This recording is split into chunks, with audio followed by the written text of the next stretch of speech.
This is John Walton, and you're listening to the Power Play Point podcast with the Blueliner on point and Anna Knox. Here's Wilson, and on the right side, he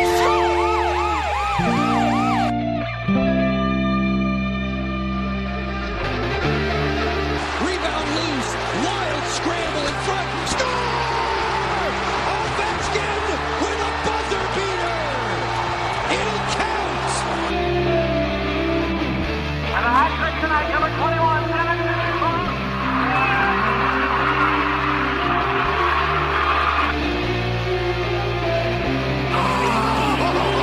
Spectacular! Braden Holtby!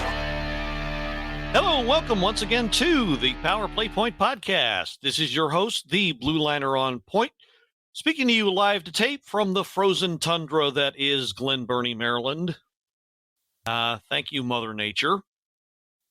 And, well, so we were kind of sort of planning on having the Mermaid come back, but as it so happens, she and the entire Knox family are on COVID protocol. So that would be why you're not hearing her this week. We hope to have her back on next week or sometime soon, depending upon, well, how that goes. Well, you should, everybody listening should know in one form or another how that goes, at least if you are a loyal fan of the Caps anyway. So yeah, we'll keep an eye on that, but she'll be back, I'm sure, very, very soon. Filling in for the ailing Mermaid is the one and only seamstress for the band, my lovely wife, the purveyor of Wendy's Delights, Mrs. Blueliner on point. Hi, guys. And yeah, it's kind of appropriate that you're with me this evening because you're probably going to be you would probably be the only one able to put up with me. Yeah,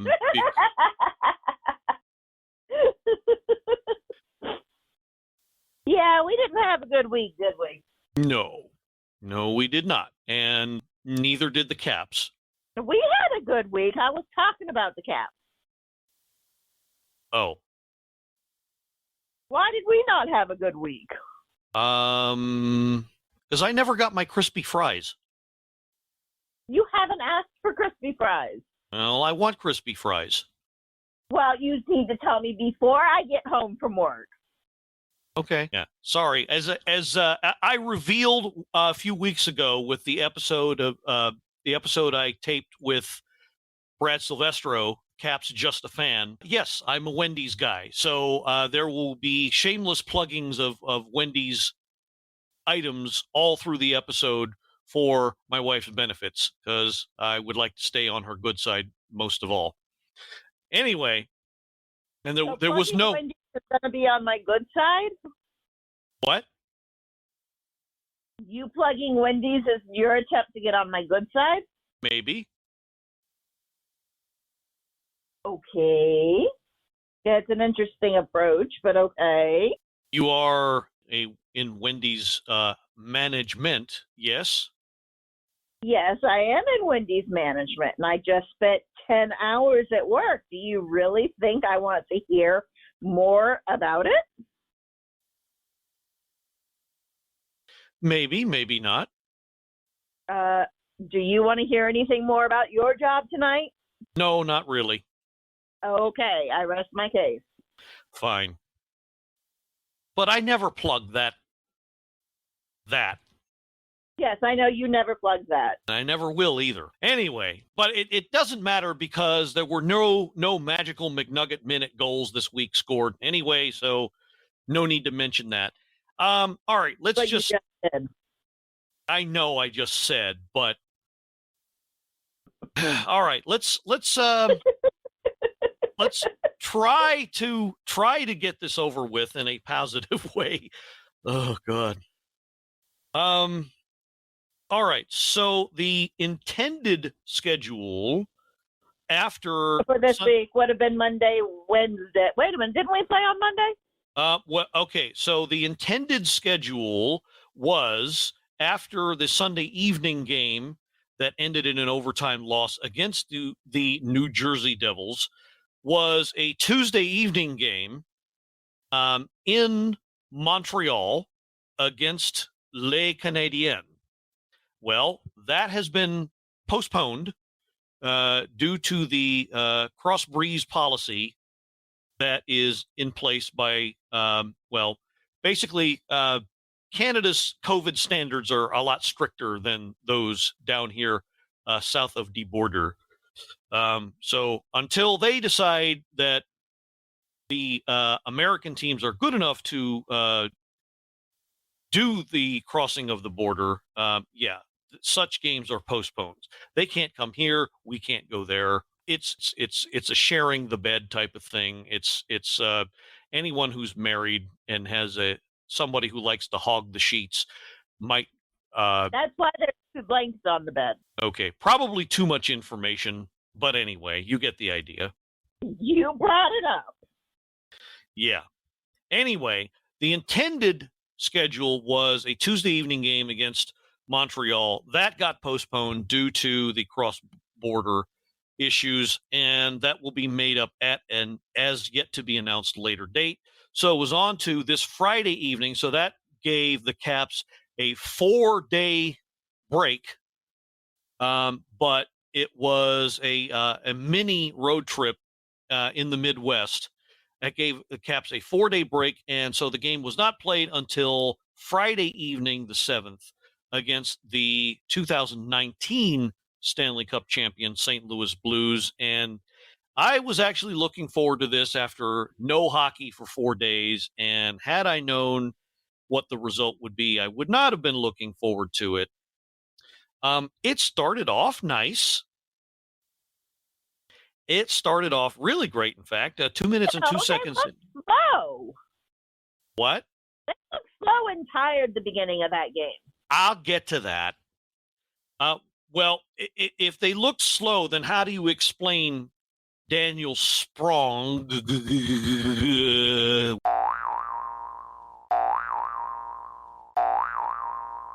with his 6th, assisted by Protas and Van Riemsdyk?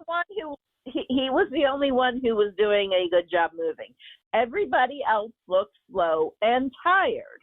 That's what I don't get. How do you become slow and tired after 4 days of not playing?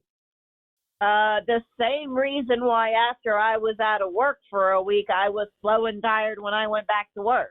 Too much rest. Too much rest. So too much rest is bad. So is not enough rest. Not enough. Yeah, you got to find that good spot. Like, had we had the game Tuesday night, I think we would have been okay Friday. But because that extra game, those extra days off, it disrupts your pattern and your cycle and all this other stuff, and you don't get to stay in your routine. It makes a difference. Okay, so you thought they played like crap because they were too well rested. No, I think they just played like crap. I don't know if the rest had anything to do with it. They just played crappy. Well, the rest of the game went something like this. 10 minutes later, Torrey Krug ties it up with also his 6th. And then the wheels really fell off after the start of the second period. Buchnevich, Sundqvist, Barbashev with literally a fraction of a second on the clock left. And that was probably the dagger. And Buchnevich again, 16:08 in the third. That was an empty netter. Yeah. Now, I don't know if it was, I can't say if it was for a lack of trying. 27 shots on goal isn't horrible, isn't a door-busting total, but it isn't horrible either. No. Hang on a second. That's 27 shots.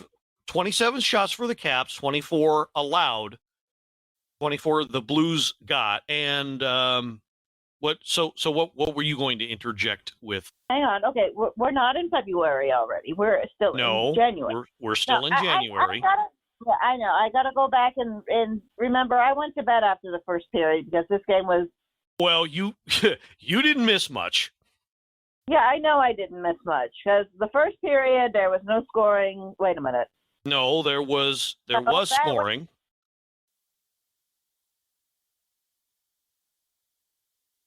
We're talking about the St. Louis game, not the Detroit game. Right. We're talking about the St. Louis game. Right. So, no, hang on. ladies and gentlemen, my wife, and this is how well she listens. Keep it up. I didn't say anything about Wendy's. No, you didn't say anything about Wendy's. Okay, so got. While you're looking up whatever it is you're trying to look up. I looked it up and I found it. I just had to figure out what game we were dealing with. I'm having issues seeing today. And I obviously don't know how to count to 13 this evening. Okay, so we got out hit. Got out blocked. Mm-hmm. Gave the puck away too many times. Mm-hmm. And got the puck taken away too many times. Mm-hmm. Penalties we weren't too bad on. Well, okay, but all right, but here's probably, and the face-off we were actually slightly better, but we're slightly better, yeah, but here's probably the thing that killed the whole game, and I think you were going to get to it, but that was the power play, which was 0 for 3, right? Well, plus you also have to remember that this is the first game that we had all of the D-men back in position. So they probably had to work off the rest that some of them had from COVID. Because, let's see, we got Savari back and Jensen wasn't out. Actually, Jensen was out. Oh. See, I need to take notes. I need to do a better job. You need to not go to bed after the first period.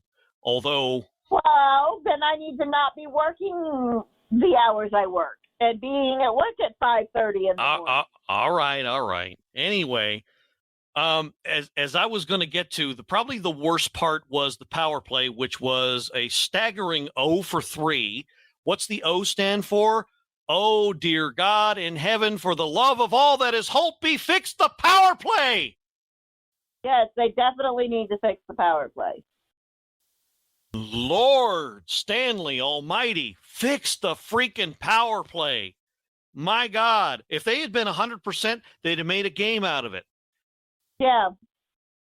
Look, I'm going to post this at the Facebook page, but probably the best way I can illustrate the futility of the power play. I'm borrowing this from the Natural Stat Trick website. It's the heat map that shows the scoring attempts while the Caps were on the man advantage. I'm looking at that heat map right now. And were there any shots? Okay, look. Hang on a second, okay? Just looking at I don't have that nifty little doohickey that you're looking at, okay? I probably could find something somewhere, but Jesus. Ovechkin only had 3 shots on goal the entire game. We had 3 power plays. Did he forget how to shoot the puck? Everybody had a bad game, I would say, except Sprong. But the point I was trying to make was the whole of the 3 man advantages that they got, 6 minutes of ice time, 6 minutes. They only, according to the heat map, they only generated 1 scoring chance, a tiny little pale blue speck just above the high slot and below the point. One scoring chance. One scoring chance in 6 minutes. In all of 6 minutes of having the man advantage. 1. That sucks. That truly sucks. One tiny blobby area where unless you got traffic in front, you've got no chance of scoring from that distance. Look, I was on last week with Christian, and we were being nice, I think, but I think it is time. It may well be high time for a coaching change. No, Now, I don't mean Laviolette. I don't mean No, Laviolette I or know. McCarthy You're talking about. or Arneal. I know. I don't mean those guys. You said it yourself the other night, the guy running the special teams. But I don't even know that it necessarily needs to be a coaching change. They just need to put some different stuff in the bag. You need to shake the bag of tricks up. You know, you get tired of chocolate covered cherries after a while, and you want something different. Well, I wasn't the one who got it up a little bit. I wasn't the one who got 15 boxes of chocolate covered cherries for Christmas. No, you didn't get 15. You only got 5. Well, feels like 15. Yeah, well, but you get my point. You got to mix it up a little bit. Yeah, I know. And what does the power play do right now? What is their goal on power play? I don't know what their goal is, but what they're doing is... No. Okay, hang on. What is their routine on the power play? Well, their MO is pass the puck too stand many around, times, stand around and pass the puck and hope to hell somebody moves. Try to get it to Ovechkin. Try to get to Ovi, right, and then he shoots and he misses, or the goalie gets nobody in front. Right. So they need to mix it up.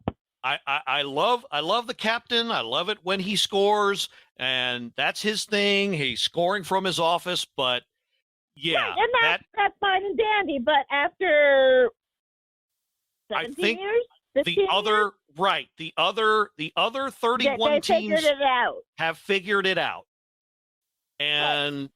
Even if he, dives naked into the fountain of youth again, ain't no way that's going to change anything. So, well, okay. So here's the thing, though. We've got all these big bodies that they can be putting out on the power play. We got Protus and we got Wilson. We got big bodies out there. Yeah, and that's the thing. They don't.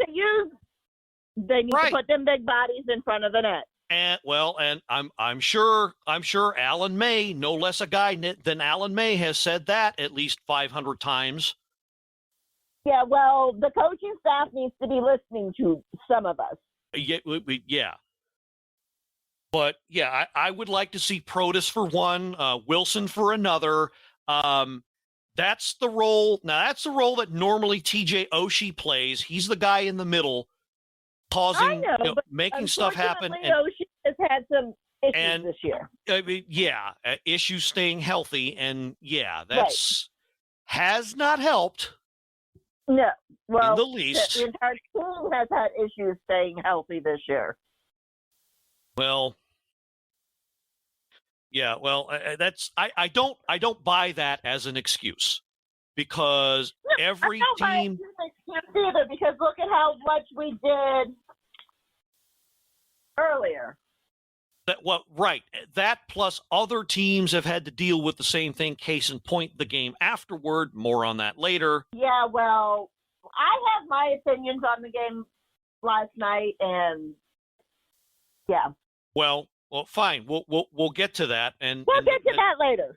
That's interesting because you took the non-crispy fry route and this cold and soggy fry route and went upstairs early for that one too, because you had another open to do. Yeah, I know, but I did turn the game on and was listening to it while I was upstairs. I was turned on to this game except for how it ended, but that's another story. Anyway. No need to beat a dead horse. It was a pretty bad loss, 5-1, and the only highlights were to me anyway. Of course, Sprong's goal. Well, the penalty kill was a perfect 2 for 2, so there was that. And Zach Fucale came up and did the janitorial stint, mopped up for the game. Didn't allow a thing. Although he was pulled for the extra attacker and they scored, but that doesn't count against him. No. So he had run up his NHL shutout sequence to about Okay, so he had shut out the Detroit Red Wings in his first So appearance. It was like 79 minutes and 6 79, right, because he played 19 minutes in this game. So 79 minutes, and yeah. So he would take that into the next game, which I thought was a brilliant stroke. And he would start the very next game, which was the tail end of a back-to-back. Yeah, this is the one. I wasn't too mad about the St. Louis game because the Blues are actually a pretty good team. Yeah, they actually had Tarasenko out, probably one of their best players. Well, not probably, but they're still a decent team. They're still a pretty good team. So I'm not surprised that they came out flat and St. Louis was just flat out the better team that game. So I was disappointed, but not all that surprised. This game, though, I was expecting a bit more because Minnesota is, well, let me do a quick check of the standings. Minnesota. Didn't Minnesota, they're sitting at 20 wins. We're sitting at 20 wins as well.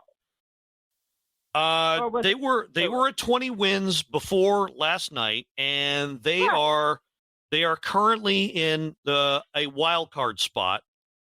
Yeah, well, I mean, in that particular division, you've got the Knights with 23 wins, and Nashville with 23 wins, and St. Louis with 21 wins, and Colorado with 21 wins.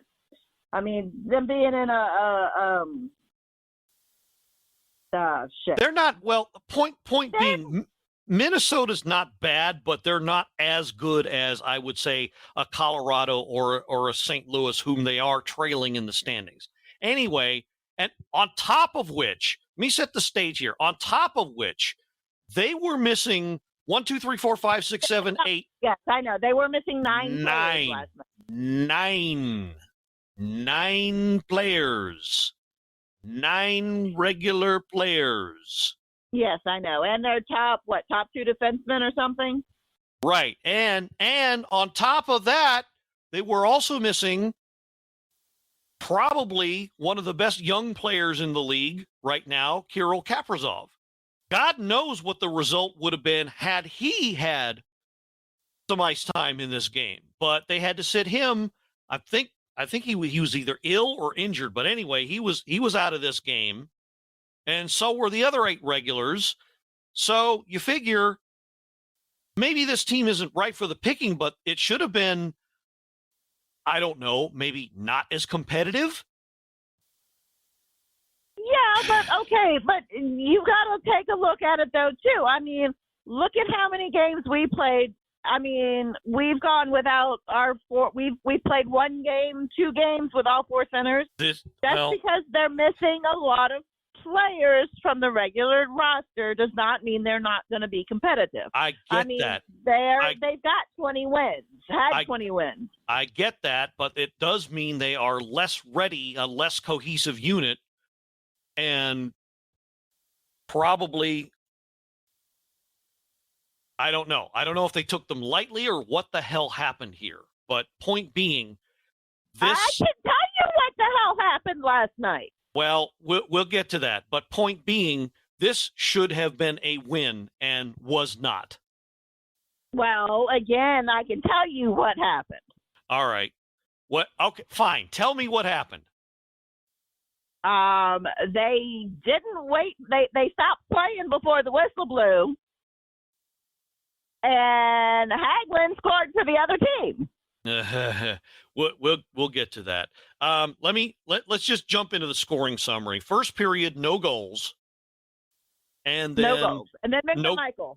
No goals, and then 2:41 in the second. Connor McMichael with his 5th, who was actually a healthy scratch the game before. So he responded to that. Which is good. It started off well. All signs pointed well. Connor McMichael charged the net, jumped in front of a point shot from Nick Jensen, and tipped it in for the 1-0 lead. And then 3 minutes later, Okay, so you out there listening on the earbud through whatever you're listening through, earbuds, speakers, what have you, promise me that when you hear this, you won't faint. But the Capitals actually scored a power play goal in this game. Woohoo! I'll say it again. The Washington Capitals actually scored a power play goal in this game. And it was an away game. And it was on the right, and it was on the road, and it was not by Alex Ovechkin. Although he assisted on it. You know what? An assist is fine. Right. But they scored. Well, actually, if you look at the replay, you would think that it was an Alex Ovechkin power play goal, except it wasn't scored by him. It was scored by Evgeny Kuznetsov. And as I posted in the Facebook page at the time, it was probably the best imitation I've ever seen of Alex Ovechkin. So, all right, so here's the replay. So, face-off win, and Ovechkin gets it from the left circle, dishes it over to Kuznetsov to the right circle. Okay, so it's all right. So it's Bizarro Ovechkin, if you want to put it that way. Not the left circle, but the right circle. Yeah. Okay. So brilliant pass by Ovechkin. And it was a power. Yeah. And so Eller was the center, and he won the faceoff. Now, did he get credit? He should have gotten credit for the primary assist. Yes, yes. Well, okay, it's a secondary assist, actually. So he wins the faceoff. Right, because it was Ovechkin who passed it. Yeah, Ovechkin picks up the faceoff win and then slides it over to the right circle to Kuznetsov, who buries the one-timer for his 12th. I will say it again because I don't know how often I'm going to get to say this. It is a power play goal. And then it looked like, the rest of the game, it really looked like the Caps were going to take control and maybe not run away with it, but at least remain in control. Right. It did. We looked like we were playing. We looked good. And then I've delayed penalty. Well, right, but even more so. It started with a delayed penalty, but before that, I want to make a petition here. If I were involved in the DC city government, well, instead of traffic cameras, instead of speeding cameras, you know what they ought to install? What? They ought to install a recording of Joe Beninati screaming, "Look out!"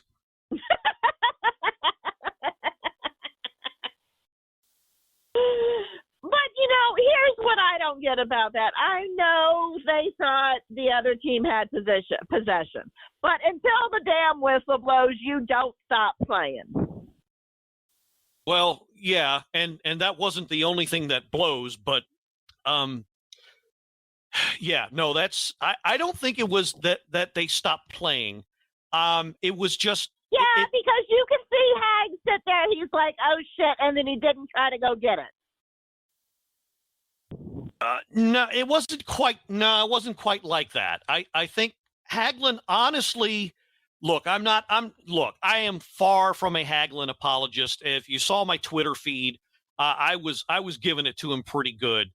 But I think Hagelin was, trying to cycle the puck as best he could. And look. No, I get that. He was trying to cycle and he was trying to do what he thought he needed to be doing. But as soon as he saw and knew that there was an open net and he saw that the player he was passing it to didn't get the puck,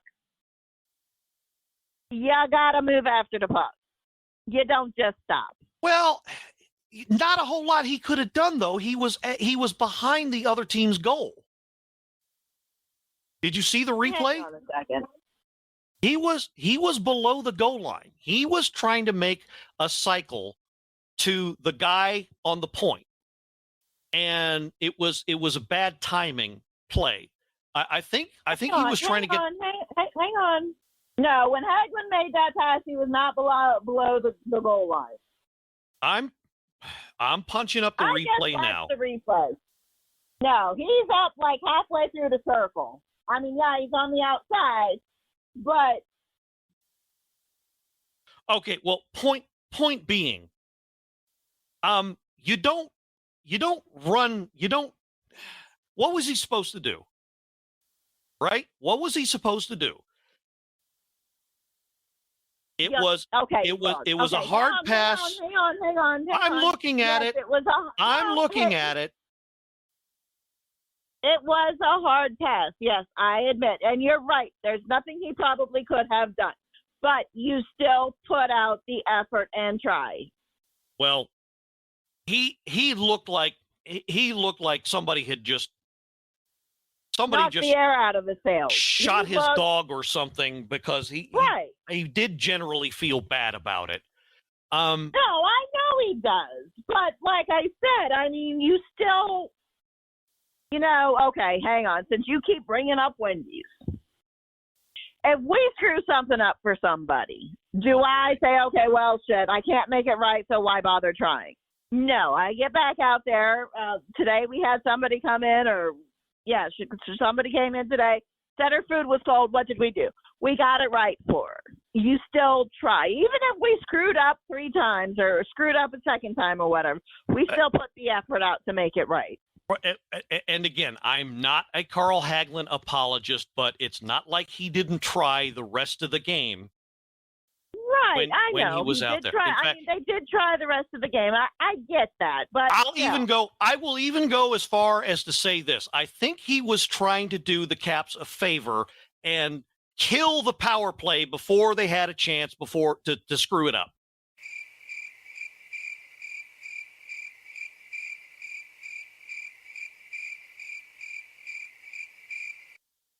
Wait a minute.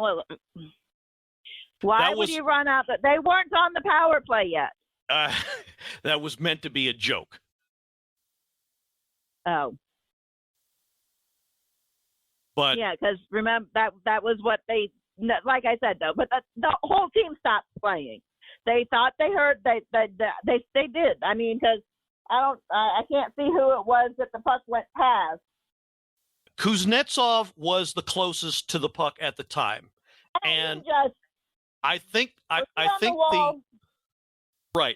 he misread the play. Hang on a second, I gotta wait for it to load up again. If anything, it's probably to a degree his fault as well. Right, I know, because he sat there and it's like, well, hang on a second, I gotta get it to. Well, I'll describe it for you, and you watch it when it comes. Loaded. What you watch it as it comes up, and see if you agree with me. Okay, no. Hang on. Yes, Kuzi was who he was trying to get it to. That's what I said. On the half wall, just shy of the blue line. He turns around and watches it go to. Watch the replay. You see Kuzi? Yes. Yeah. He's. I said, just sit there and watch it go. Hagelin thought he would be in a certain spot, and Kuznetsov went to a different spot on the point. And yeah, he was going in the opposite direction, and he turned his head, and yeah, the puck whizzes by. Right. Hagelin zigged, and Kuznetsov zagged. Is basically what happened. I was not very happy with that at the time, and none of us were very happy with that. No, to the point of probably destroying property that wasn't mine. But what did you destroy? Nothing. I meant wanting to. I'm like, I was downstairs. I didn't see you break anything. Well, the desire was there. Let's just say that. Anyway. Oh yeah, I know the desire was there, but my point was, they saw. I mean, yes, I know they were still waiting on a whistle to blow, and we're going to go back and forth on this one all night. We're beating a dead horse, but yes, I know we're beating a dead horse, and it needs to be done. Looking back, Hagelin gave the Wild the spark they needed, and then they came out and played their asses off. Yeah, that's pretty much what happened. And then it became after that. Then it became and I used this phrase against in a previous game, but then it became probably a needlessly exciting game in that, well, instead of putting it away, the Caps in their own way made it, exciting for the Cap. Though they did in total, they did get 31 shots on goal. Now I'm going to see if I can pull up the heat map for this game and see if that, well, the 5-on-5 anyway, was any better. I would like to think it was, given that they got more shots on net and therefore had more scoring chances in total. All right, so I'm pulling that up, and well, let's see, 5-on-5, pretty much the same, except more chances overall. They a little bit more blobs in close, but their goalie Kakkonen, man. Oh my God, he was standing on his. Sorry, he was. I don't know where they got this guy, but they need to keep him because he was outstanding. I got to give credit to him. And okay, so I'm looking at the 5-on-4 heat map. Much better, much better. I'm seeing several blobs in several different places. Of course, the one from the right circle where Kuznetsov scored, but one in close, one from the left circle, a couple of point shots. So not great, but better overall effort. Oh yeah.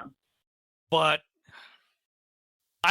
so maybe in one sense it was the goalie, blocking them at every turn, and I think part of it though. No, I know it was a blocking. I know there was the goalie blocking them at every turn because there was that one that the puck got stuck underneath of his pad, and there was a whole bunch of shots like that should have gone in. Right, and I don't know if they just let, well, okay, I'm going to use a phrase that I've never used before. I've swore I would never use it, but the only phrase I can think of that would make any sense, although I don't think it really applies, they got halaked, which means basically you get stymied by a goalie so many times, and it gets in your head, and you're not as apt to make as many scoring attempts because that goalie is in your head. I don't think that really was happening here. I don't think that could have worked with it because this is the first time they faced them. Yeah, but anyway, so it looked like the Caps were going to pull out the win because Fucale, let's not forget about him. Oh no, Zach Fucale, who started this game, was also incredible despite having only a 1-goal lead, even though he had not given up that goal himself. Yeah, that's going to be one to tell the grandkids how to explain that to them. But they held on to the lead all the way up to 35 seconds left. And trust me, I've seen a lot of things take 35 seconds. I'm not going to get into my private life, but I've seen a lot of things take 35 seconds, and including your life flashing by. So Matt Zuccarello gets his ninth with 35 seconds left. And yeah, look, as far as mistakes go, if you're going to blame the guy for one guy for one, you got to blame another guy for another. It could be said that maybe Zach Fucale wanted this one back. But I think he did all he could on this one. If you look at the replay, and they went back and forth in the post game about it. Did he have a good sight line on it? Was it deflected? The official, I haven't seen this one. The official call based on the app. The app calls it a tip-in. I don't think it was a tip-in. I don't think it was touched on its way in at all. I think it was a perfect line. Fucali was lined up against it, and somehow it just got between. Well, Locker calls it the 7-hole. Somehow it squirted through. It's. I mean, if you want to be really vulgar about it, it was an armpit fart goal. Is what it was, and Fucali had the line on it, but it took a weird deflection. Well, I watched this thing about 4 or 5 times last night. I didn't see it change direction. And if it did change direction. Oh, no, it changed direction. Well, okay, if it changed direction, it went off a Caps player and not off of the guy, the Minnesota guy in front. Polino. Okay, but because Zuccarello was the one who shot it, and he got credit for the goal. So if it went off of somebody, it was a Cap player. Oh, okay. Hang on a second. Watch it again. I'm looking. I've got to wait for it to tee back up again because, it's. Yeah, there's got to be, 50,000 ads. Yeah, of course. All right. I'm going to queue it up myself. I'm going to watch it again myself. Okay, I got to go. Hang on. But watch the guy, I think it's Carlson in front of. Oh, shit. No, it bounced off Fucali's pad and went underneath. And yet they're calling it a tip-in, but the shot was from the circle. How can they call it a tip-in? I don't know. That ever since the NHL took over the app, that app has been shit. I'm sorry. They're calling it a tip-in when he's at the blue line. Well, no, he's at the top of the circle when he's shooting it. Oh, okay. He's at the top of the circle, or beyond the top of the circle. He's just past. Yeah, the Wild player didn't get it, and yeah, you're right. It hit Fucali. I think it hit his pad, and then it bounced off, and then went through. Yeah. Yeah, it was one of those crazy things. I don't think. If you look at it the first 10 times, he'd say, well, he should have had he should have had it, but it bounced off his damn knee under the pad. And then shot under his armpit. Yeah, that was just one of those, and Al Koken said it best, if I can quote him. You can just chalk it up to goofy shit that happens. Yeah, that was definitely, yeah. And then sent it on to overtime. Now, this overtime, I got to say, it wasn't the typical overtime where Caps act like they're on the power play and skate slowly with it, like somebody needs some Geritol and then give it up, and then after 3 minutes of looking like they're trying to win the game but not winning the game, give up the winning goal. That didn't happen, thank goodness, but they were actually engaged in this 3-on-3. They actually had some pretty good chances. Sprong's break, I think it was about 3.5 minutes in, Sprong's attempt where he picked up the puck and then just charged right in. Mm-hmm. And had he been able to lift the puck, say 2 more inches upward, that would have gone in. And he did the exact same thing in the dreaded shootout, and it failed there too. And speaking of the shootout, that's where the game went, and that's where the game was lost. And first thing I grabbed was the foam brick, and I hurled it as hard as I could at the TV. And because I also had to work early this morning, I refrained from grabbing an adult beverage after that. And again, looking at the overall stats, Caps were marginally better, just ever so slightly better, except where it counted in the faceoff dot, and that was the last. No, we were better on the faceoff. We were, but they lost. Pardon me. They lost that critical faceoff that allowed the Wild to gain possession in the dying seconds of the game. Right. Well, yeah, I'm sorry, but that was a funky-ass bounce on that puck. Yeah, I know, and you can't. And I don't know that anybody could honestly. If you can't blame, if you're going to absolve Hagelin, then you have to treat Fucali the same way. Right. So, it wasn't a game they were meant to win, but it was a game they should have won on paper. But that's why they play the games. Yeah. Well. And I don't. I don't know. They still need to fix the damn power play because they got one goal, but one goal isn't gonna. They got 5 chances. This was a power play. Better. Once upon a time, this power play could be counted on to get at least 2 goals a game. I know. And on paper, they did a lot of things right. It's just they could not close out the game. And look, there are some fans who are concerned, and I think rightly so, that come playoff time, that if these habits are not corrected, then we're looking at another one and done.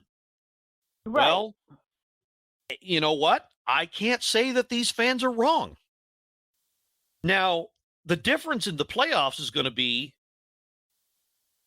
power play chances aren't going to come so easily, for one. And if you do go to overtime, it's not the ridiculous 3-on-3 and then shootout.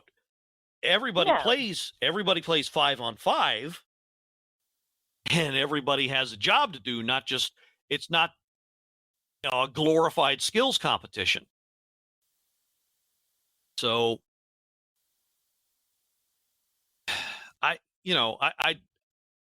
2 losses like this would normally not bother me. What I am concerned about is that they're developing a pattern to with the approaching power play, with the power play and approaching games that go into extra time.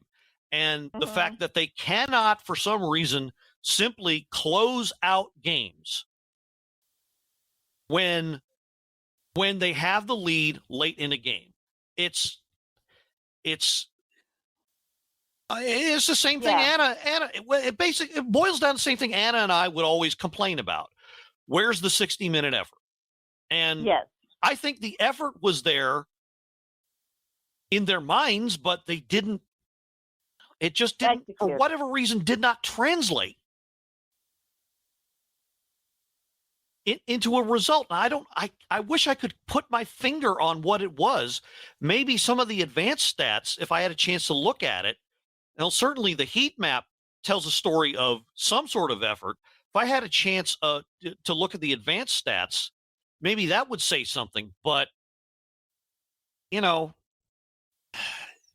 1 minute left in the game, you've got a slim lead. You have to do everything you can to protect it.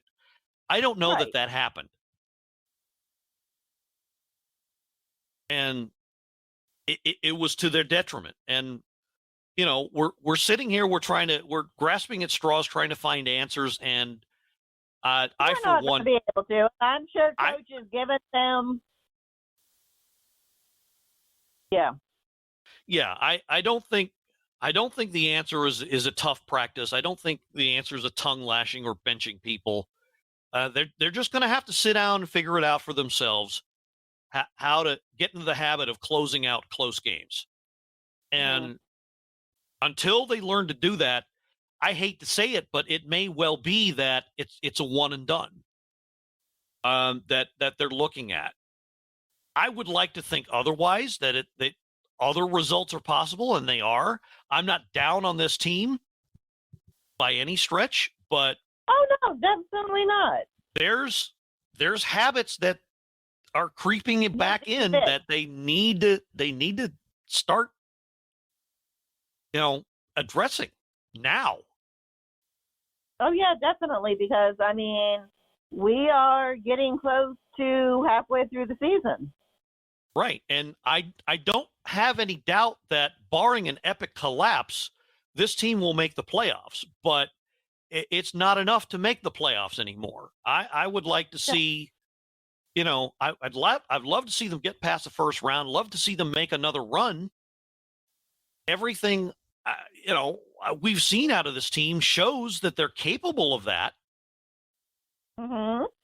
But then this kind of a game comes up against a so-called lesser team, and they can't close the deal. And, I'm not going to say it takes away my faith in them, but it doesn't bode well. It really doesn't. No. So I guess it's going to come down to, when they face the same situation later on in the season and in the playoffs. So that's as far as my thinking takes me. I wish I had the answer, but I don't. It's not for us to have the answer. I get that. So my point being was that, like Brad Silvestro, I too am just a fan. Right. I wish I had a silver lining and to offer, other than Zach Fucale continues to impress. Oh yes, definitely. I think he is, in my mind anyway, probably ought to be the goalie of the future. I really can't see the Caps hanging on to him unless they make him part of their immediate future. The guy is 26, 27 years old. 26. He is ready. 26. Mm-hmm. He is ready for a full-time NHL job, be it as a 1A, a backup, or starter right the hell now. Oh yeah. I mean, I think he's shown that in the 2 and 2+ games he's played. I mean, you can't fault him for. No, I would not put any of this on him at all. Not certainly not the St. Louis game, but this loss either. Well, we can't put St. Louis on him. He was only in the last. Yeah, I know. I'm saying he's probably been one of a few bright spots in this whole week. So, and it's a great problem to have, but ultimately teams are going to start asking, well, is he available? What do you want for him? And that's why I keep saying, well, you know what? Maybe you make a deal. Maybe you trade one of your 3 goalies for extra help come the deadline or the draft. Right, but do we trade Fucale or do we trade? They got to figure that out. They got to figure that out. And that's where it's going to get tricky because, I mean, isn't Vanacek and his...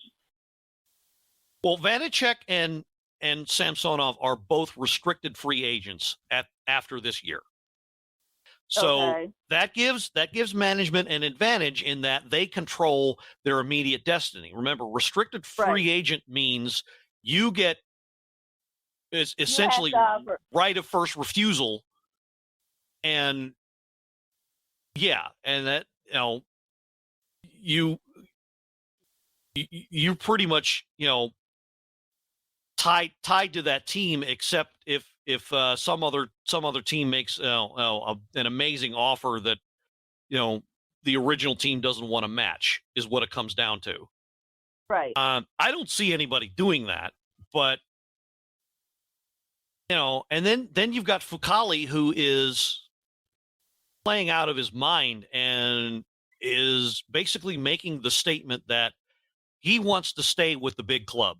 He's ready for full-time, big-time duty. And I would hate to see him end up on another team. But they have to make a decision, and it's going to be sooner rather than later.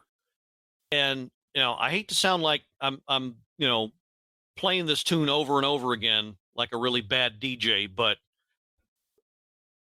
come the deadline or the draft, one of those 3, I can almost guarantee it, one of those 3 will be gone. Oh, yeah. Because you cannot hang on to assets like that forever. Somebody somewhere is going to make an offer. Plus, there's still Copley and Hershey. They're still right. I mean, number 4 right there. You know, Copley could probably step in and be a decent backup when he has to. So maybe that's the silver lining that they can get some, even more help or stock up for the future based on how rich they are with goalies. So maybe that's the silver lining right now. Other than, the Caps are still a good team. They will make the playoffs. They're not going to collapse. They will make the playoffs. It's what they're going to do when they get there. And if they have to rely on the young guys, can they come through in the playoffs is probably going to be the biggest question. They got about 40 plus games to figure that out. So yeah. Well, I'm not so concerned about the young guys. I think most of them have had enough development in Hershey that they should be okay.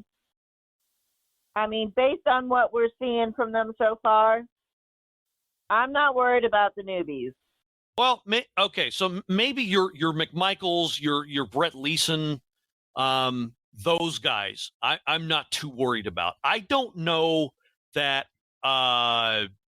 Alexeyev or Lucas Johansson, those guys, the younger guys, the real young guys. Oh, you mean the guys that have only played a game or two? Right. I don't think they are ready yet. Oh, no, but I don't think we're going to, knock on wood, I don't think it'll get to the point where we get that desperate. Right. No, but we've got Barboza and we've got, there are so many other players in Hershey that we can call up if need be. Right. No, I'm not worried about guys like McMichael or Leeson or, those guys who have come up and stuck. I'm not worried about them. If they have to fill in or stay on third line duty, that's fine by me. I haven't seen anything. McMichael could be a little bit more consistent on the other side of the puck on the defensive side of things, but other than that, he's not terrible. He's not too far out of place. No, I don't think any of the guys on the regular rotation, any of the rookies on the regular rotation, I don't think I'm not going to call them a detriment by any stretch of the imagination. No. And again, that's to me that mainly that's Leeson and McMichael. Maybe throw in Scarbosa in there as well. And Protas. Right, and Protas as well. Don't want to forget about him.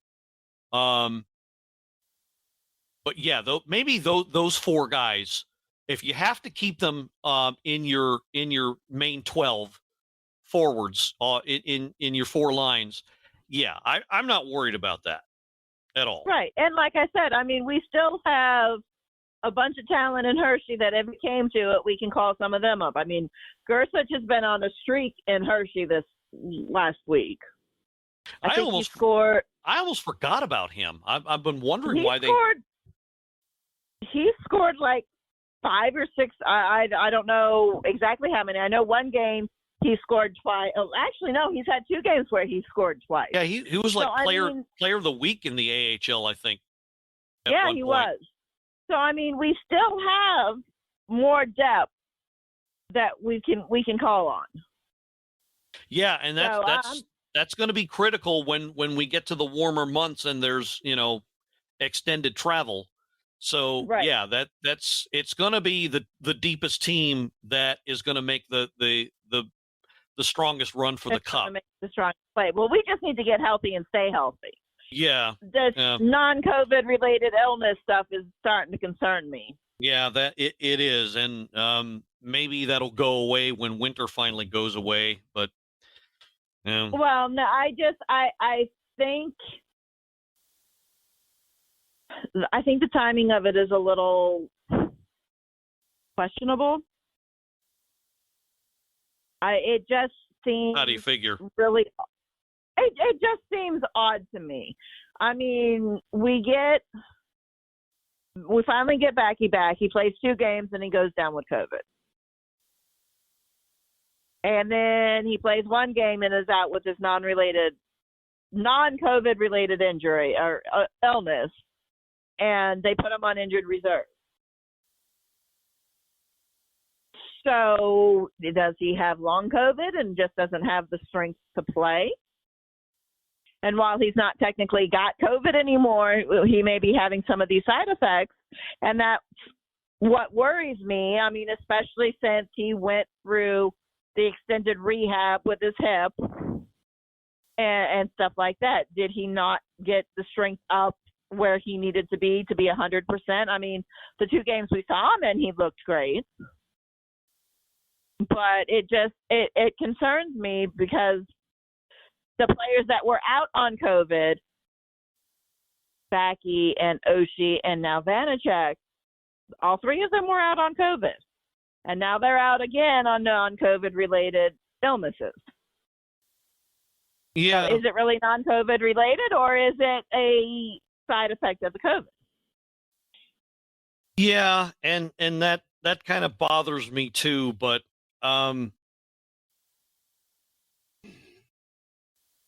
if not for the fact that we were coming up on break, on another sort of extended break. But how much of that break are we actually going to get to keep because of how many games are going to have to be replayed? Well, that'll be interesting to see as well. So let's because segue. As of right now, I don't see where they've rescheduled any of these games. Well, I think they still have to figure that out. But let's segue into previews of coming attractions because we're getting out. We're running out of time here. Okay, so next game is tomorrow night back at Capital One. If they don't get up for this game, I don't know what the hell. Because they need to get up and they need to show up because, it is to get up and show up. Right. It is. It's back home. Cap One, 7:00 puck drop against the Boston Bruins, and then they have another. Boston. Huh? You said it wrong. Isn't that how you people say it? Not Boston. You said that you had too much emphasis. Your O turned into an A. Well, however you people say it. Look, my people ain't been there in many moons. All right, fine.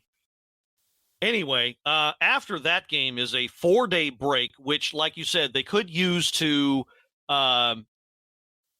reinsert some postponed games. Right. So that'll be interesting to watch. I don't think they're going to because then it's another back-to-back. Right, so that they would have to figure out. Oh, hang on a second. It's supposed to be a back-to-back. The second game is against Vancouver, and we don't know if that's going to happen. Well, no, the second game of the week is actually Saturday in Long Island, 2:00. No, I matinee. said the second of the back-to-back, and they're goddamn matinees at 2:00 in the afternoon. Yeah, I know. I was just about to say. You know what's going to happen, right? I know what's going to happen. You know what's going to happen, but let's let the games play out, and hopefully it won't happen. But so they have they don't play again until a quick trip up to Long Island against the Islanders. 2:00 puck drop there. Then they turn around, come home, Sunday 2:00 game. That's going to be interesting because we'll be recording right after. Scheduled to be against Vancouver. I don't know if the cross breeze restriction will still be in effect by then. But if it is, then that game will be postponed as well. If not, then they'll just play. That'll be interesting because Coach Bruce, there it is, will be returning home. And he's got his team on a hot streak. What are you going to say? Yeah, I was going to say, I mean, they definitely do have. It's going to be interesting. I mean, I would love for them to be able to play, but. And the next scheduled game after that is Tuesday. Supposed to be hosting the Jets. Yeah, that should say to be announced because again, we don't know for sure if the policy will stay in effect. Right. But So, I don't like the fact that they haven't made a decision yet. well, I think they're still trying to. What was it? 90 games or something that ended up being postponed.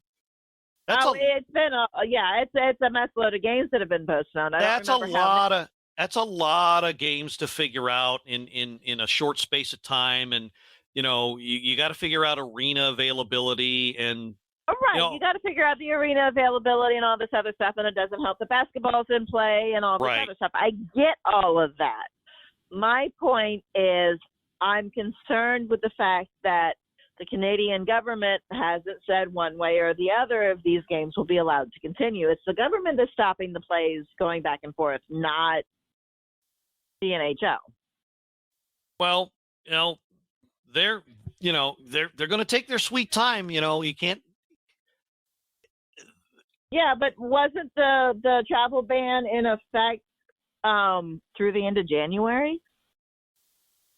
I don't know. I'd have to look at that. But I mean, as much as everybody wants to bang their heads about this, look, the government is going to be in control, and you just have to let them figure it out. And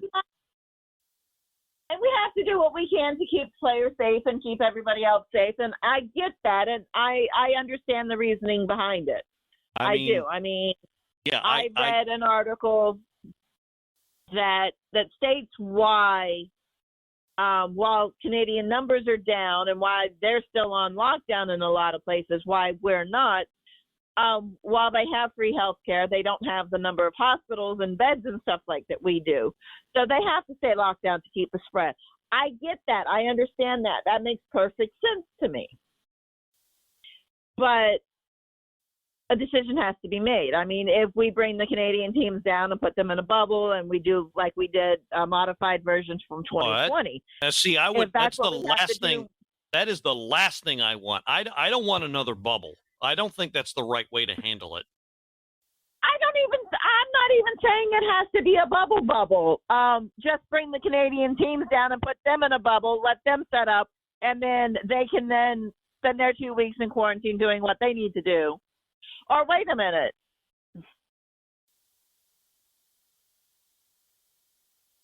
Is it us going over the border or them coming to us? It's both ways. It's both ways. Oh, it was both ways? Okay.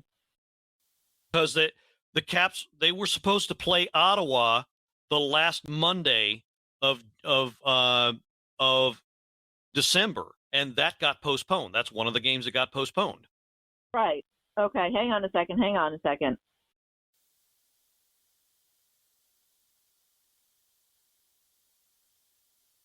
That I think both teams at the time had enough players to field rosters, but since it was around then that the Canadian government stepped in and decided, okay, well, we're not letting our guys in, and nobody comes the other way. I'm pretty sure it was both ways. Okay, so here's the thing. Okay, so I mean, this is an old article. This article was written on the 19th of December. It was the NHL and the Players Association that made the decision to stop traveling starting Monday through Thursday before the travel break, for the Christmas break. So let's see if there's anything updated. Aha! See, I found it. Okay, updated as of, no, that's June. Never mind, that was last year. No, I don't think there would have been some sort of announcement by the league by now if there was a decision made. I haven't heard anything, so I don't think there has been. Yeah, everything I'm seeing about an agreement for travel was last year. So it doesn't look like there has been an agreement made. No, there hasn't. I think it's still open, and they're trying to figure it out. And I think what's going to happen is, just to close out this topic, is I think what's going to happen is they're going to use the All-Star break, the extended All-Star break they were going to use for the Olympics to schedule all of the postponed games. Right. I still think that's what they're going to do. And they're trying to figure out the logistics of that. So I would be very surprised if we don't hear anything by the end of the month. Well, I mean, that's what I'm saying, though. If they haven't made a decision yet, and they're still trying to figure this out, well, I mean, unfortunately, I don't know. I don't have a full schedule of games or anything, but we're still barely into the new year. We're still only 9-10 days into January, so there's some time. So. Anyway, so no sense speculating any further about that. The schedule's going to play. It's going to play out. This was my point. They have already postponed the games for Monday. This coming Monday? The Canadian games that were supposed to take place on Monday, the 10th, have been postponed. Okay. All right. Now, so games have not been postponed yet.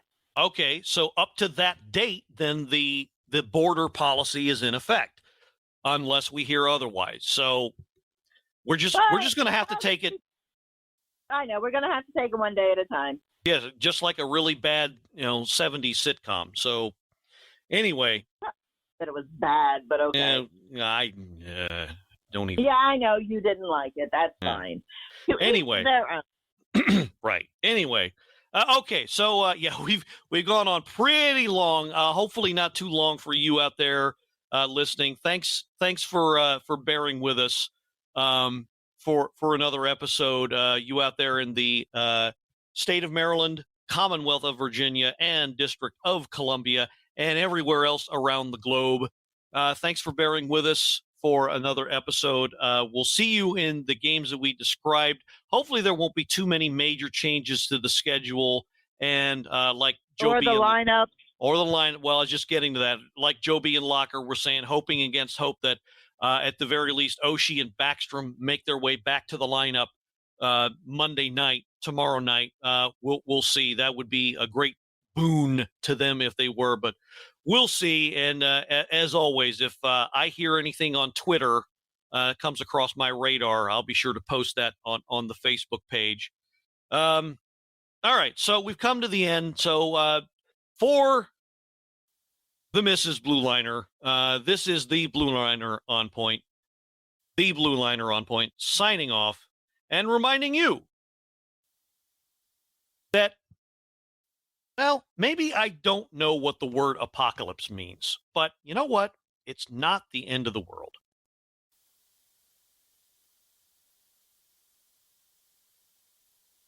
Oh my God, seriously? Hallelujah, and let's go Caps. Go Caps! This has been another episode of the Power Play Point Podcast. All episodes are available from Apple Podcast, the Podbean app, blueliner77.podbean.com, and now available from Stitcher. Music by Joe McAllister, voiceover by Jeffrey Conkle.